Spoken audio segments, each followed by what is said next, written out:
하나님의 은혜가 사랑하는 성도님들의 삶과 심령 가운데에 가득하기를 축복합니다. 앞뒤 좌우로 우리 샬롬을 인사하겠습니다. 샬롬, 샬롬. 지난주에는 연합과 대표의 원리에 관해서 배웠습니다. 사람들은 태어나면서 자동적으로 육신의 조상인 아담과 연결되어지게 되었습니다. 아담이 모든 사람의 대표가 되고 그와 모든 사람들은 연합하게 되었습니다. 그러므로 아담에게 역사했던 죄의 영향력은 모든 사람에게 미치게 되었습니다. 죄가 왕노릇하게 되었습니다. 그 결과 인간의 삶은 비창 가운데 처하게 되었습니다.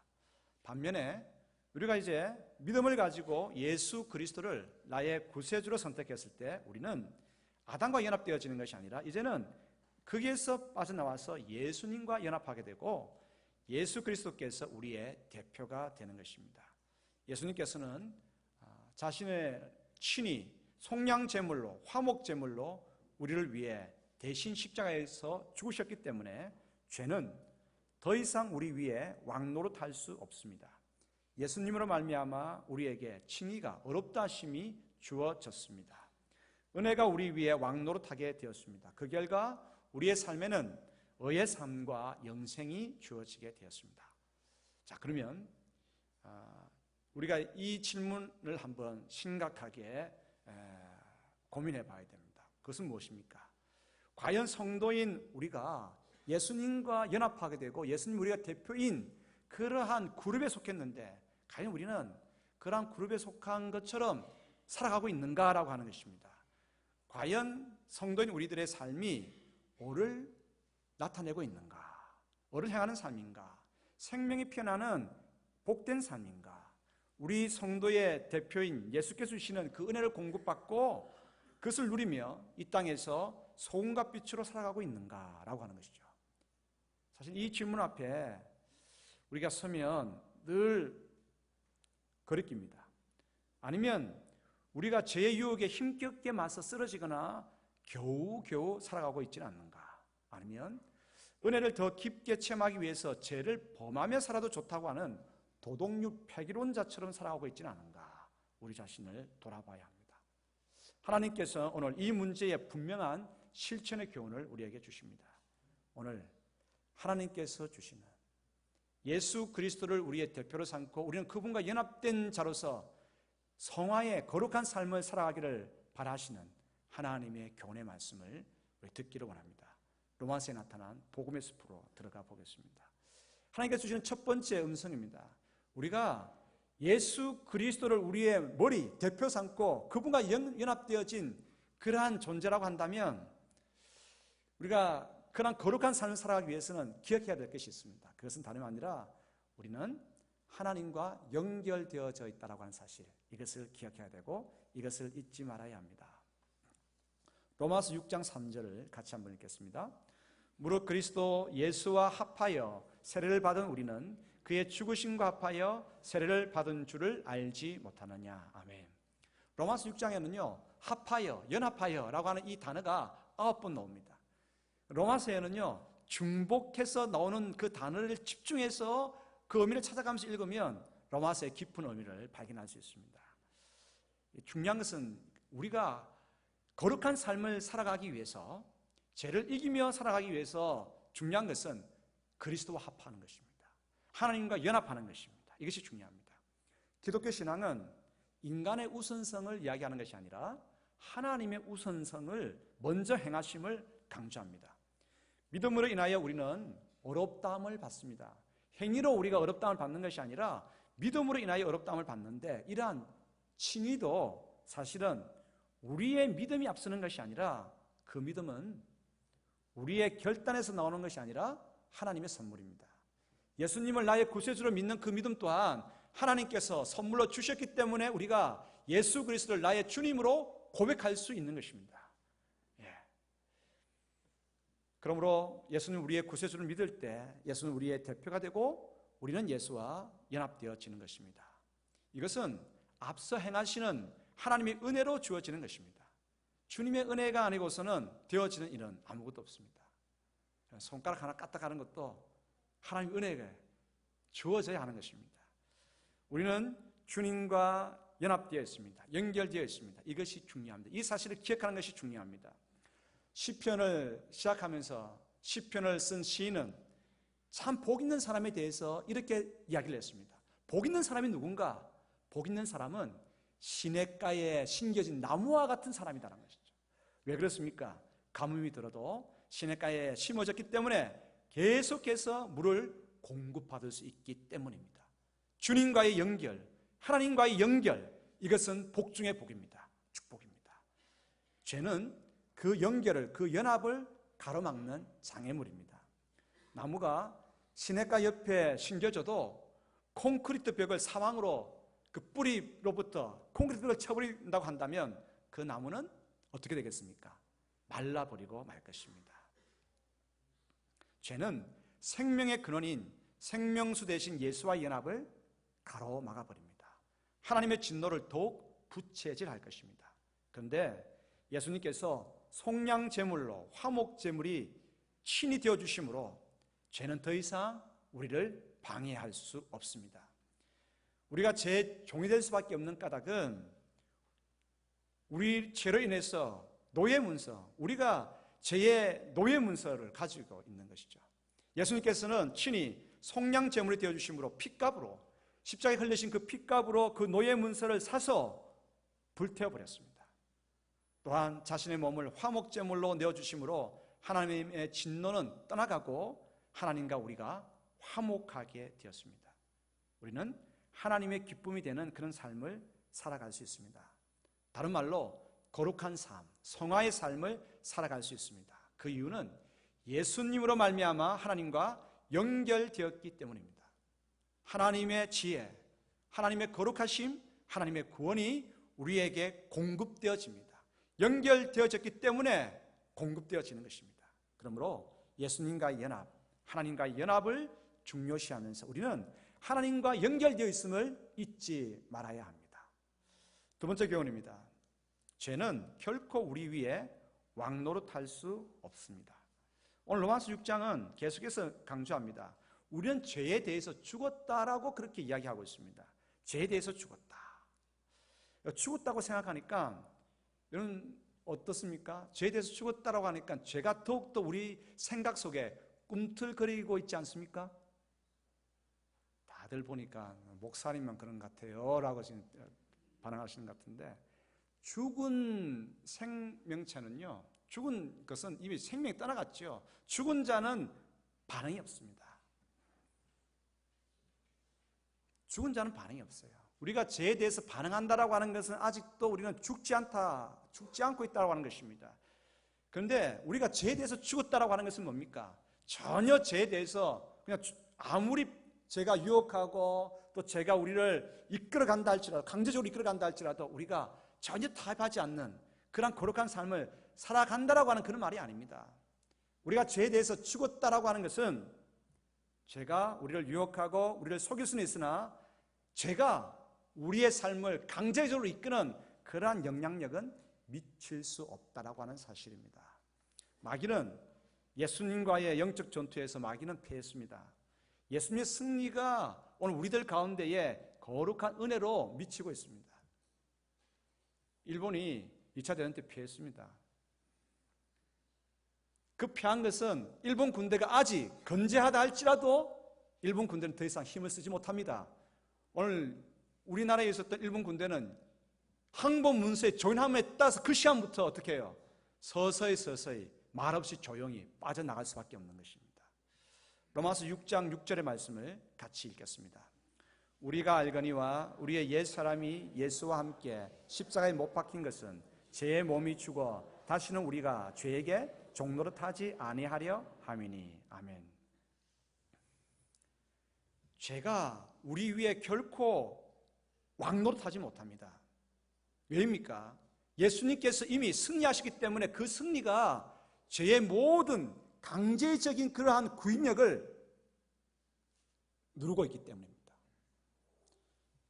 죄가 우리가 칭의를 받지 못했다고 한다면 죄는 우리 위에 왕노릇할 것입니다. 우리는 죄에 대해서 종노릇하게 되겠습니다. 종노릇한다고 하는 말은 무슨 말입니까? 제가 시키는 대로 이끌려 갈 수밖에 없습니다. 갈 수밖에 없습니다. 그러나 이제는 예수님께서 우리를 위해서 십자가에 달려 죽으심으로 말미암아서 모든 죄의 권세는 다 이제 그 힘은 잃어버리게 되었습니다. 로마서 6장 11절 같이 읽겠습니다.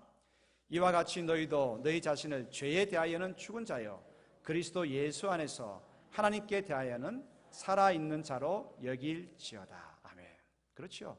이제 죄는 강제적으로 우리 위에 왕노릇하지 못합니다. 단지 죄가 우리를 유혹할 수 있고 조금 우리 발걸음을 걸 수는 있겠지만 더 이상 강제적으로 우리를 이끌지 못한다고 하는 사실을 기억해야 합니다. 마귀는 오늘 우리들에게 속입니다. 너는 아무것도 할 수 없고 너는 나에게 계속적인 습관적인 그 죄악 오늘도 나에게 복종해야 된다고. 그러면서 습관적인 죄악을 오늘도 범하도록 그렇게 우리를 이끌려고 합니다. 그러나 마귀는 이미 졌습니다. 이걸 인식해야 됩니다. 졌습니다. 죄는 더 이상 우리 위에 왕노릇 할 수 없습니다. 하나님께서 예수 그리스도를 통해서 죄의 종이 아니라 이제 우리는 하나님의 종으로 바꿔주셨습니다. 칭의라고 하는 것은 중요합니다. 우리 속에 거룩함이 있어서 거룩하다라고 그렇게 하나님께서 칭하여 주시는 것이 아닙니다. 하나님의 선포입니다. 칭의가 있기 때문에 죄가 더 이상 왕노릇하지 못하도록 하나님께서 우리 위에 온 세상 가운데에 선포하는 것입니다. 법적인 근거를 마련해 주신 것입니다. 우리는 자유인입니다. 사랑하는 성도 여러분, 기억하시기 바랍니다. 나는 이제 거룩을 선택할 수 있는 자유가 있는 것입니다. 지금까지는 죄에 꼼짝없이 묶여서 죄가 이끄는 대로 밖에 살 수 없었어요. 그러나 이제는 선택할 수 있는 자유가 생겼습니다. 무엇을요? 거룩을 선택할 수 있는 자유가 생기는 것입니다. 이것이 중요합니다. 우리는 자유인입니다. 하나님은 선포하셨습니다. 우리 속에 비록 오염된 죄악이 있고 허물이 있지만 하나님께서 말씀하셨습니다. 너는 자유인이다.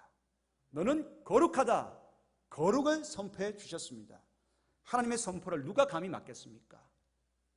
하나님의 선포를 누가 감히 번복하겠습니까? 누가 하나님의 이 선포를 건드릴 수 있단 말입니까? 사랑하는 성도 여러분, 그러므로 우리가 이 칭의를 받았다고 하는 것이 얼마나 큰 은혜인지 모릅니다. 예수 그리스도와 함께 연합되고 예수 그리스도 우리의 대표가 될 수 있다고 하는 그 칭의를 받았다고 하는 이것 참으로 귀한 것입니다. 그러므로 이제 자유인으로서 우리는 법적인 근거를 가지게 되었습니다. 또한 동시에 단순히 그러면 법적인 근거만을 가졌는가? 그렇지 않습니다. 죄는 이미 그 세력을, 그 힘을 잃어버렸고요. 또한 동시에 우리에게는 보이지 않지만 하나님께서 우리 가운데 주시는 아들의 권세가 있습니다. 성도들이 인식하든 인식하지 않든 아들의 권세가 있습니다. 하나님의 자녀로서의 권세가 있습니다. 그런데 이걸 인식하셔야 돼요. 칭의로 말미암아서 나는 하나님의 아들로서의 권세를 가지고 있다. 이걸 인식하셔야 됩니다. 제가 김준호 목사님 이야기를 몇 번 했죠. 김준호 목사님이 청계천 빈민 사역을 할 때 하도 힘드니까, 너무 힘드니까 이제 목회를 그만할까 하고, 그 당시에 이제 전도사님이 때였죠. 그래서 청계천 빈민 사역 하다가 그 마을 한 바퀴 쭉 도는데 구슬을 하고 있더랍니다.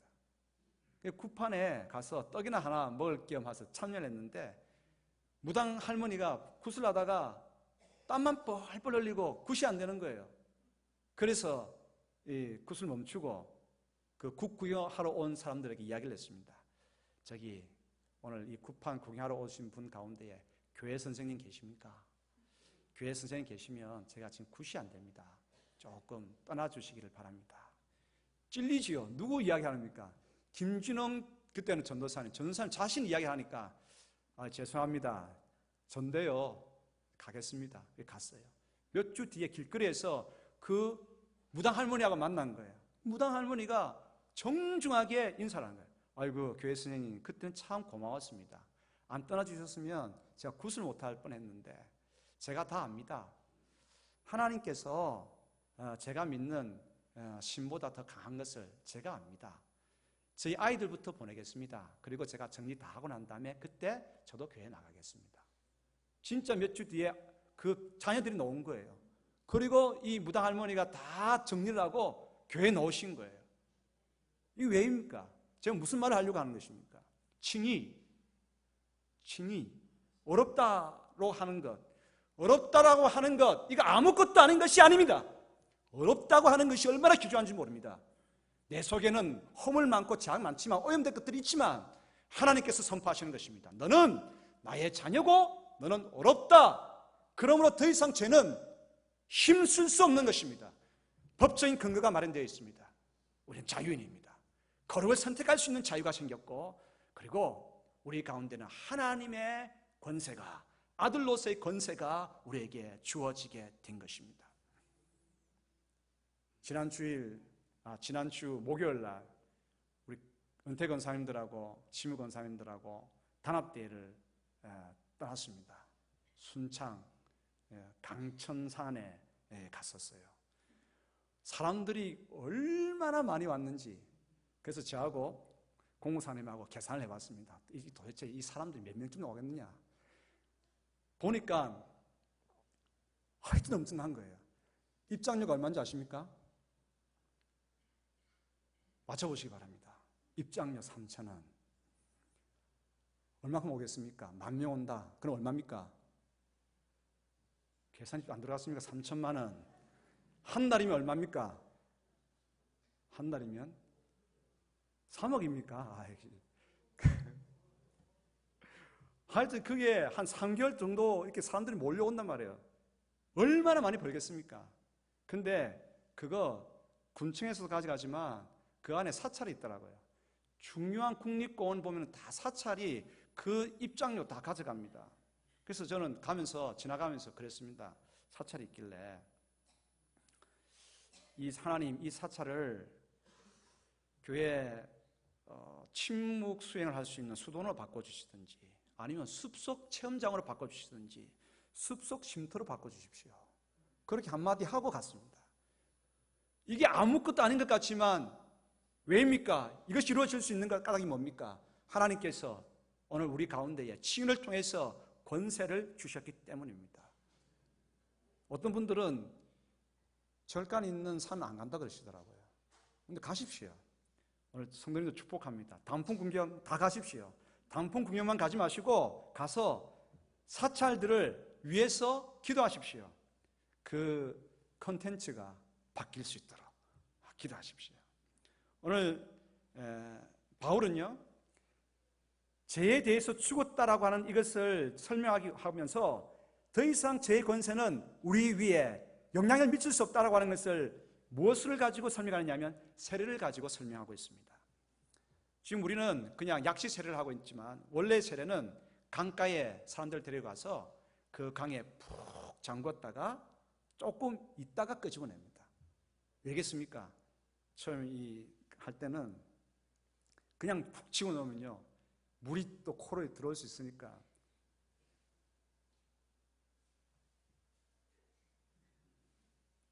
한동안 숨을 못 쉬죠. 숨을 못 쉬면서 그때 생각하는 것입니다. 나 옛자는 죽었다. 옛자는 죽었다는 거예요. 다시 나와서 숨을 쉬면서 나는 하나님을 향하여 살았다. 이걸 결심하는 것입니다. 사랑하는 성도 여러분, 우리 위에 더 이상 죄의 영향력은 왕노릇하지 못합니다. 하나님의 은혜가, 하나님을 향하여서 우리가 호흡할 때 하나님의 은혜가 우리 가운데에 부어지기 시작하는 것입니다. 세 번째 교훈입니다. 이제 그러므로 우리의 기도의 제목이 있다고 한다면 우리가 새 생명 가운데 살기를 소원하며 부어지는 은혜를 구해야 하는 것입니다. 로마서 6장 14절 같이 읽겠습니다. 죄가 너희를 주장하지 못하리니 이는 너희가 법 아래 있지 아니하고 은혜 아래에 있음이라. 할렐루야. 그렇습니다. 지금까지 우리는 은혜라고 하면 용서의 은혜를 가장 많이 생각했습니다. 용서의 은혜. 십자가 하면 우리 떠오르는 것이 용서의 은혜를 생각합니다. 그러나 십자가는 용서의 은혜만 있는 것이 아닙니다. 십자가는 우리가 하나님의 거룩한 자녀처럼 살아갈 수 있도록 새로운 힘을, 능력을 주시는 그것 또한 포함하고 있는 것입니다. 용서의 은혜에만 머물지 마시기를 바랍니다. 하나님 자녀답게 살아갈 수 있는, 거룩한 삶을 살아갈 수 있는 그 은혜를 부어주시기를 여러분 간청하시기를 바랍니다. 저는 고등학교 다닐 때 그 고등학교 배구팀이 있었어요. 그래서 우리 학교 배구팀이 시합할 때면 다 학교 이제 학생들이 다 응원 가는 거예요. 응원 가서 배구하는 그 게임을 가만히 이렇게 많이 관람을 했습니다. 감독들이 세 가지 종류의 감독들이 있더라고요. 첫 번째 감독은 못할 때 선수를 불러내가지고 직접 봤어요. 코로 확 비틀고 뺨을 때리더라고요. 그때는.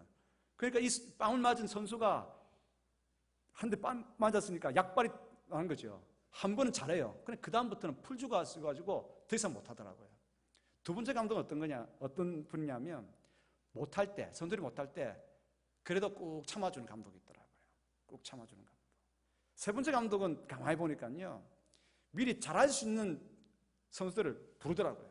불러서 미리 코치를 해주고 잘할 때마다 불러내가지고 물병 주고 등 두드려주고 잘했다고 하더라고요.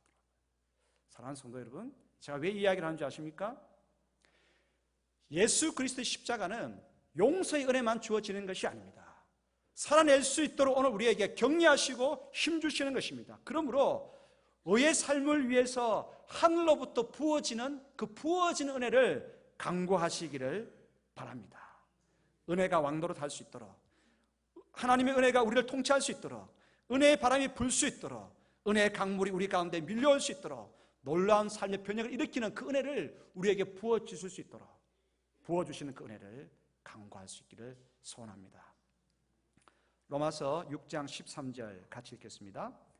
또한 너희 지체를 불의의 무기로 죄에게 내주지 말고 오직 너희 자신을 죽은 자 가운데서 다시 살아난 자 같이 하나님께 드리며 너희 지체를 의의 무기로 하나님께 드리라. 아멘. 이제 하나님께서 우리를 기대하시는 거예요.